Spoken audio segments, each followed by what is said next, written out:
నిరుమా, నేను ముంబై నుండి వచ్చాను. మిమ్మల్ని టీవీలో చూస్తాను. మీ మాటలను నేను చాలా ప్రభావితం అయ్యాను. నాకు అనిపిస్తుంది ఇంట్లో నేను చాలా చేస్తాను అని, పూజ పఠనం తపం. కానీ నాకు చాలా కోపం అది వస్తుంది. నా మాట ఎవరు వినరు, ఎవరు ఒప్పుకోరు. ఎంత కోపం వస్తుందంటే నేను చాలా అలుగుతాను, తినను, తాగను, నా రూమ్లోకి వెళ్ళిపోతాను. ఎవరితో కోపడతావు? ఇంట్లో అందరి పట్ల, అమ్మాయి అబ్బాయి ఎవరైనా సరే. మరి అంటాను, నా మాట ఎందుకు వినవు అలా అని తిడుతూ ఉంటాను.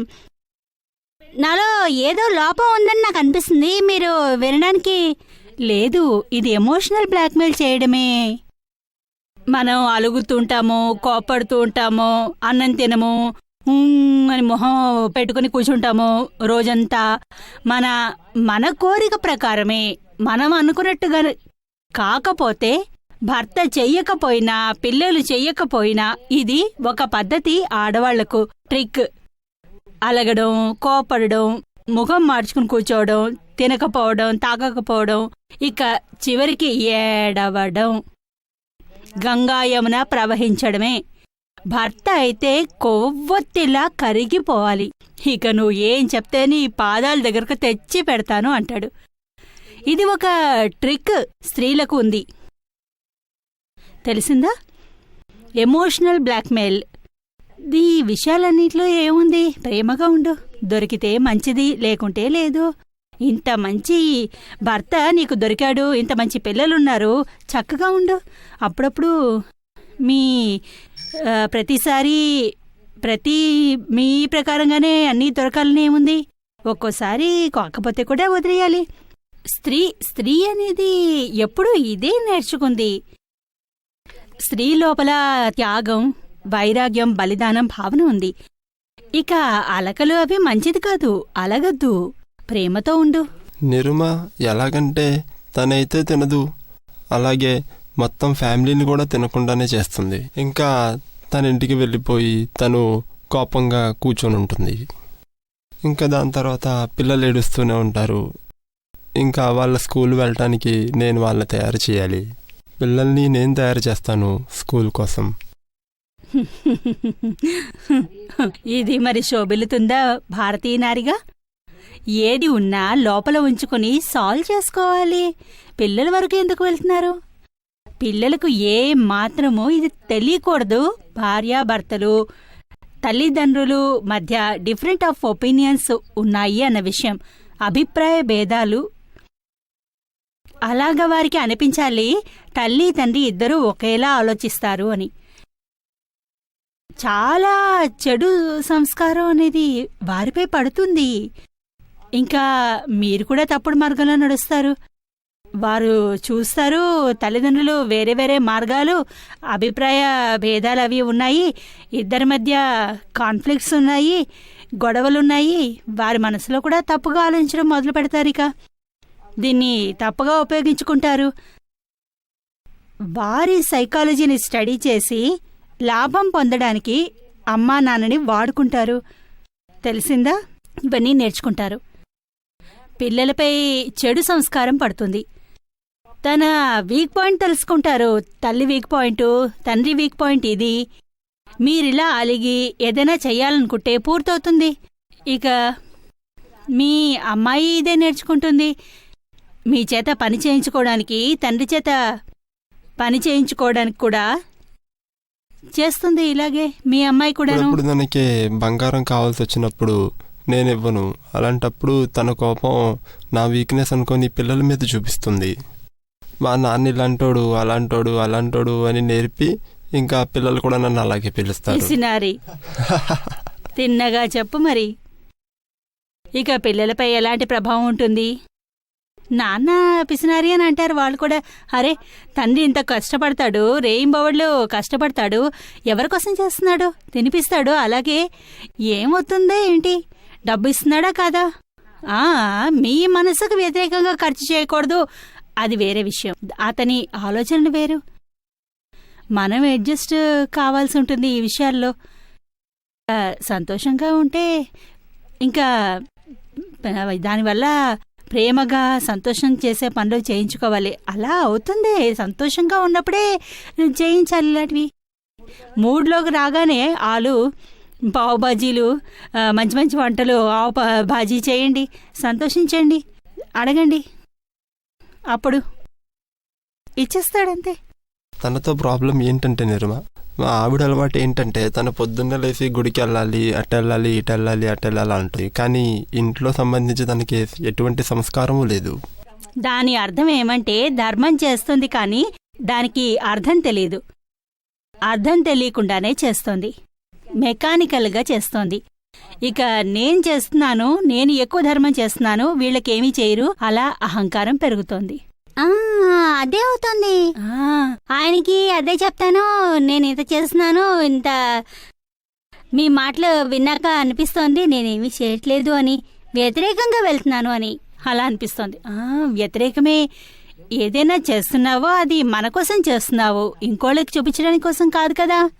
ఇక భగవంతుడిని గుర్తించడానికి ప్రయత్నించు. భగవంతుడిని గుర్తించడానికి బదులు ఇవన్నీ దేనికి?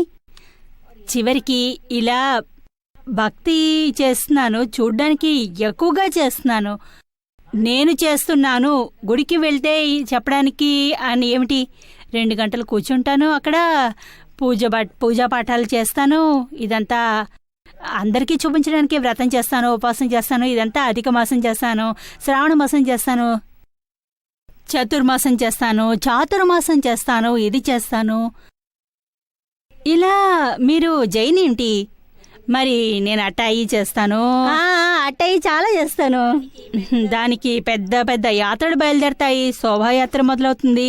చిన్నప్పటి నుండి ఇదే చేస్తూ వచ్చాను, ఇదే ఇవన్నీ చేయడానిక మన లోపల ఉన్న ధర్మాలకు, కోరికలకు, కర్మలకు కంట్రోల్లోకి తెచ్చుకోవాలి.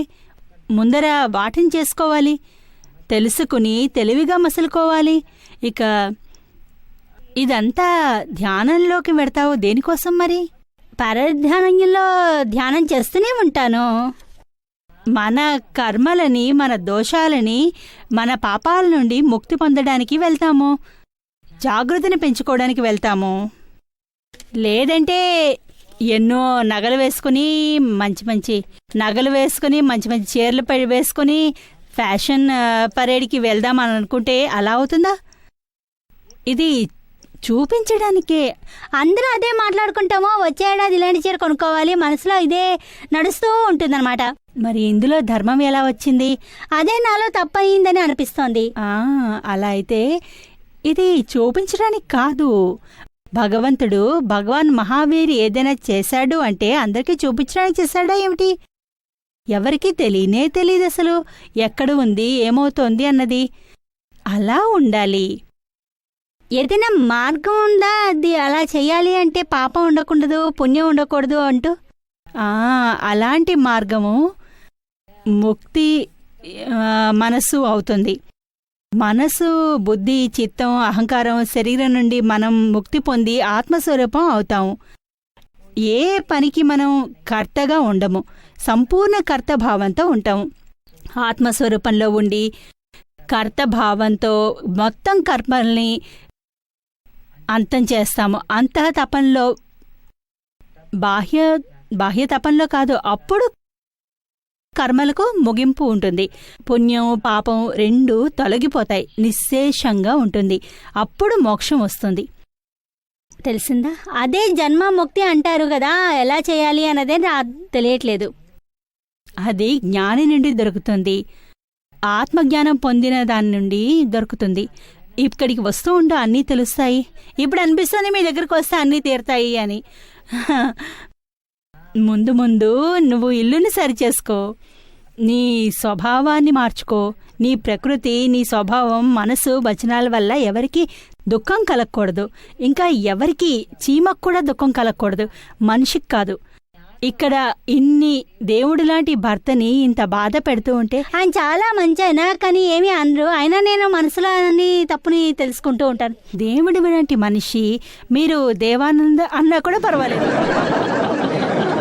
ఏమిటంటే గొడవగా ఉన్నప్పుడు, ఇంకా ఎక్కువ గొడవగా ఉన్నప్పుడు తను ఇంట్లో అన్ని సామాన్లు వదిలేసి వెళ్ళిపోయి గుళ్ళో కూర్చుంటుంది. ఇంకా గుళ్ళో ఉపాసన చేసినా దానివల్ల వచ్చిన లాభం ఏమీ లేదు. అయితే ఏమిటి లాభం? ఏమైనా చేయాలన్నా కూడా తెలుసుకొని చెయ్యి. ఏది చేసినా మన కర్మ ఉదయం అందుకే చేస్తున్నాము, ఇంకెవరి కోసమో కాదు. ఇంకా దాని పరిణామం కూడా ఇదే. పరిణామం చూస్తే ఏది చేసినా సరే ధర్మం పేరుతో దాని పరిణామం క్రోధం, మాయ, మోహం, లోభం, రాగద్వేషాలు తక్కువ అవ్వాలి. పఠనం చేస్తే ఎవరు నన్ను అడగలేదు, దానికి చాలా కావాలి, ఉపవాసం అది చేస్తాను అంతే. కానీ అది మీరు మీ గర్వానికి బలాన్నిచ్చారు.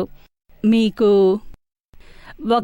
ఒకవైపు తప్పు చేసి మరోవైపు పరిష్కారం చూడడానికి బదులు మీరు తప్పుల్ని పెంచుకుంటున్నారు, మర్యాద కషాయాన్ని పెంచుకుంటున్నారు. పెరిగింది. ఒక మంచి విషయం ఉంది మీలో. ధర్మం చరిత్రలో చాలా పెద్ద యోగి ఉన్నారు. ఎప్పుడు ప్రతి ఏడాది 6 నెలలు సమాధి చేసేవారు, భూమి కిందకి వెళ్ళిపోయేవారు. ఇంకా ధ్యానంలో సమాధి తీసేసుకునేవారు. 6 నెలల తర్వాత బయటకు వచ్చేవారు. అలా ఊరు రాజు ఉంటారు కదా, రాజు ఉంటాడు కదా ఊర్లో, అతనికి చాలా మర్యాద చేసేవాడు. ఓ అంత పెద్ద తపస్వి, పెద్ద యోగి ఎప్పుడైతే బయటికి వస్తారో ఆ టైంని చెప్పి ఆ సమయంలోనే నేను బయటకు వస్తాను అని సమయం అన్నీ చెప్పి వెళ్ళేవారు. మరి రాజు ఆ సమయాన్ని గుర్తుంచుకుని చాలా పెద్ద పండగలా చేసేవారు. చాలా త్వరగా బ్యాండ్ బాజాలతో చేరేవారు. సమాధి నుండి బయటికి రాగానే ఆయనకి ఎన్నో మర్యాదలు చేసేవారు. వారికి హారం వేసేవారు, పల్లకి మోసేవారు. ఆయనకి ఇవన్నీ చూసి చాలా సంతోషంగా ఉండేది. ఇలా ప్రతి ఏడాదికి 6 నెలలు ఇలా చేసేవారు. లోపలికి వెళ్ళేవారు సమాధిలోకి. ఓసారి చాలా పెద్ద ఆధ్యాత్మిక సత్పురుష మహాశయుడు వచ్చారు. ఆయన చూశారు, ఇదంతా సరిగ్గా లేదు. ఆయన ఇంకేమీ చెప్పలేదు రాజుకి. వీరి పట్ల చాలా చాలా గౌరవం ఉంది. మరి అందుకని ఆధ్యాత్మిక గురువు రాజుతో అన్నాడు, ఈసారి ఈ యోగి గురువు బయటికి వస్తారు కదా, అప్పుడు సన్మానించడానికి వెళ్ళొద్దు అని. మీరు అసలు ఎవరూ వెళ్ళకండి, ఆయన్ని రానివ్వండి. ఊర్లోకి స్వయంగా వస్తారు, ఏమవుతుందో చూద్దాం. ప్రతిసారిలాగా చేయొద్దు, ఎప్పుడు చేసినట్టుగా. అప్పుడు ఎవ్వరూ వెళ్ళలేదు. 6 నెలల తర్వాత బయటికి వచ్చాడా యోగి. ఎవ్వరూ వెళ్ళలేదు. బయటికి రాగానే చూశారు, అరే ఎవరూ లేరే. చాలా కోపం వచ్చింది. చాలా ఎంతో కోపంతో వణికిపోసాగారు. గట్టిగా అరవడం కూడా మొదలు పెట్టడం సారు. అరే ఎక్కడ రాజు, ఎక్కడ బాజాభజంత్రీలు, ఎక్కడ రాజు, ఎక్కడ బాజాభజంత్రీలు, అరే రాజా రారా రా ఇక్కడ రా. ఓహోహో ఎంతో కోపంతో అతనికి సన్మానమే లభించలేదు. అందులో అతనికి ఎంతో కోపం వచ్చింది. అతని మెదడు నరాలు తెగిపోయాయి, హెమరేజ్ అయ్యాయి. అక్కడికక్కడే మరణించాడు ఆ యోగి. ఇదంతా చేసేవాడు మర్యాద కోసం చేసేవాడు, తన ఆత్మ ప్రోగ్రెస్ కోసం కాదు. ఇదంతా అర్థం చేసుకోవడంలోనే ఉంది. ఇంకా ఇల్లు మొత్తం గొడవగా ఉన్నప్పుడు కూడా తనకి ఎక్కడో చోట లోభం ఉంటుంది డబ్బుల గురించి. ప్రభావం ఇది కావాలి, అది దొరకాలి అని ఉంటుంది. ఈసారి ఈ బహుమతి వచ్చే ఏడాదికి ఏ బహుమతి మరి పిల్లలకు నేర్పించాలి, మీరు కూడా ఉపవాసం చేయండి అని, పట్నం చేయండి అని. మీరు ప్రభావంలో డబ్బు ఇవ్వకపోతే చేయను, అడగండి, చేస్తానేమో. మరి ఏమిటి లాభము? దేనికోసం చేస్తున్నారు? ప్రభావం కోసమా, లాభం కోసమా? మీరు చెప్పింది వింటుంటే తెలుస్తుంది. ఇలా ఎంతో మందిని చూశాను, చాలా మందిని చూశాను అనేవారు కూడాను. డబ్బు కూడా దొరికింది. ఎంతో చేస్తే ఎన్నో వస్తువులు, డబ్బు మా ఇంట్లోకి వస్తూ ఉంటాయి. ఉపవాసాలు చేస్తూ ఉంటే ఎందుకోసం చేస్తారా మీరు అని అడిగితే, తమ ప్రగతి కోసం చేస్తారా? తమ లోపల జ్ఞానం అభివృద్ధి చెందాలి, అందుకోసం చెయ్యాలి, ఏదైనా కర్మ పోవాలి అని చేస్తారు. ఇలా మనసులో ఇదే ఉంది, జన్మ మరణాలు వద్దు అని. లేదు, రెండూ కలిసి అవ్వవు. ఎక్కడ అవుతాయి? ఇది కావాలి, డబ్బు కావాలి, మర్యాద కావాలి, ఇంకా ముక్తి కూడా కావాలి. రెండూ అవుతాయా కలిసి? వీటన్నింటి నుండి ముక్తి పొందినప్పుడే లభిస్తుంది. క్రోధ్, మాయ, మోహం, లోభం, రాగద్వేషాలు, ఈ విషయాలన్నిటి నుండి ముక్తి లభిస్తేనే ఎక్కడే బ్రతికుండగానే మీకు మోక్షం లభిస్తుంది. మీరు ఎక్కడికి వెళ్ళనవసరం లేదు. చిన్నప్పుడు ఏం నేర్పించారంటే మోక్షం ఉంది ఇక్కడ నుండి, ఇప్పుడు ఇది చెయ్యి, అదే నేను చేశాను, ఇదే చేస్తున్నాను.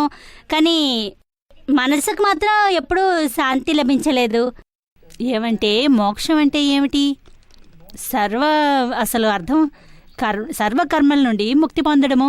మొదటి స్టేజ్లో ముక్తి, అన్ని ధర్మాల నుండి ముక్తి పొందడం, జ్ఞానంలో ముక్తి పొందడం, ఆత్మజ్ఞానంతో ముక్తి పొందడం. సమయదృష్టి ఉండాలి. అది లేకుండా ముక్తి లభించదు.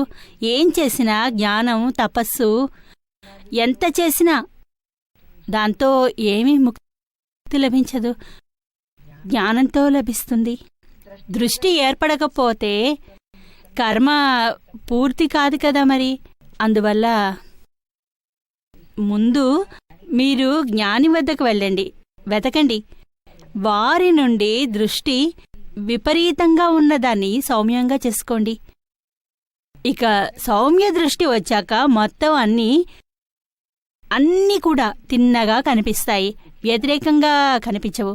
ప్రపంచంలో ఎవరి తప్పు కనిపించదు. తప్పు ఉంటే మనదే, మరెవరిది కాదు. తెలిసిందా? నిరుమా, నాది ఇంకొక ప్రశ్న ఉంది. ఏంటంటే మా తాతగారు రాసిన ఒక పుస్తకం ఉంది, దాని పేరు ఏం జరిగినా మంచికేనని. ఇప్పుడు నా వృత్తి లాయర్ది.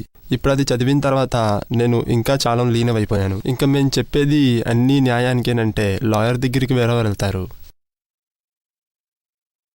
ఇది వకీలుకు పని తగ్గించడానికే ఈ సూత్రాన్ని ఇచ్చారు దాదాజీ. నిజాన్ని అబద్ధాన్ని వెలికి తీయడానికి. మీరేం చేస్తారు? వకీలు పని నిజాన్ని అబద్ధాన్ని నిజం చేస్తారు. మరి ఇంకా ఎప్పుడైతే మా దగ్గరికి మనుషులు వచ్చి వాళ్ళ కథ గురించి చెప్తారో అది విన్న తర్వాత దాంట్లో మేము కొంచెం నిజాలు అబద్ధాలు చెప్పి కేసుని గెలుచుకుంటాం. ఇంకా మేము ఇదే చేస్తాం. దీనివల్ల మీరెంత కర్మను మూట కట్టుకుంటున్నారు, ఎదుటివారెంత కర్మ మూట కట్టుకుంటున్నారు. మునుపటి కాలంలో ఇలా ఉండేదా ఏమిటి? మునుపటి కాలంలో వకీలు వృత్తి చేసేవారు, కానీ చాలా న్యాయం ఉండేదో మీకు తెలుసా? ఊరిలో గనక ఇద్దరు వ్యక్తుల మధ్య గొడవ అయితే గనక కోర్టు కచేరీలు ఉండేవి కాదు. ఊరిలో గ్రామ పెద్ద ఉండేవారు, లేదా గౌరవనీయులైన వ్యక్తి ఉండేవారు. వారి వద్దకు వెళ్లేవారందరూ. వారే తమ ఇంట్లోకి పిలిచేవారు, గ్రామ పెద్దని పిలిచేవారు. వారి మాటల్ని ప్రేమగా అందరూ వినేవారు. ఎవరికైనా ఏదైనా ఇబ్బంది ఉంటే దాన్ని వాళ్ళు సాల్వ్ చేసేవారు. ఇద్దరికీ డబ్బు గురించి కాన్ఫ్లిక్ట్ ఉంటే గనక తక్కువ చేసేవారు. ఒక్కరికి ఎక్కువ ఇంకొకరికి తక్కువ ఉంటే తక్కువ ఉన్నవారికి తమ వాటాలోంచి కొంత డబ్బు ఇచ్చేవారు, గొడవల్ని పరిష్కరించేవారు. నీకు డబ్బు తీయనే కదా పని, అతను ఇవ్వకపోతే వదిలే. దొరికింది కదా నీకు డబ్బు. ఇలా చేసి ఈ విధంగా న్యాయం ఇచ్చేవారు, తీర్పు ఇచ్చేవారు. వకీలు, తీర్పు, జడ్జి ఒకరే ఉండేవారు. ఇలాంటి న్యాయం మీరు ఇప్పుడు ఇప్పించగలరా? ఈ కాలంలో అయితే మేము చెయ్యలేము, కానీ అందరం మేము చేసేది న్యాయమే అనుకుంటే ఇంకా లాయర్ పరిస్థితి ఏంటి? వకీలు పని ఆగిపోతుంది, కోర్టు కచేరీలు మూసేయాలి. ఒకవేళ అన్నీ అర్థమైతే, కానీ అర్థం చేసుకోవడం మన జీవితంలో ఏది వచ్చినా, వచ్చాక ఏది జరిగినా అదే న్యాయం. ఏది జరిగితే అది ప్రకృతి వద్ద ఇదే న్యాయం ఉంది అనాలి, అన్యాయం లేదు. ఇప్పుడు మా దగ్గర ఎవరో ఒకళ్ళు వస్తారు, వీడు నాకు నష్టం కలిగించాడని. ఇంకా మేము చెప్పామనుకోండి ఏది జరిగినా న్యాయానికేనని. ఇంకేం చేయాలి? ఇదేంటండి, న్యాయస్థానం ఇంకా నడవదు. మీరు చెప్పనక్కర్లేదు, వాళ్ళు అర్థం చేసుకోవాలి, మీరు వారికి వివరించాలి. మీ లోపల పవర్ ఉంటే చెప్పగలరు మీరు, లేకుంటే లేదు. మీరు జరిగిందే న్యాయం అని వివరించి ఈ కష్టాల నుండి విడిపించగలిగితేనే చెప్పాలి, లేకుంటే చెప్పనక్కర్లేదు. అదైతే నేను అర్థమయ్యేటట్టు చెప్పలేను. మరి వదిలే, వకీలు పని చూసుకో, నల్లకోటు వేసుకో, నిజాన్ని అబద్ధం చెయ్యి, అబద్ధాన్ని నిజం చెయ్యి. దీంట్లో నుంచి ఎలా బయటికి రావాలి?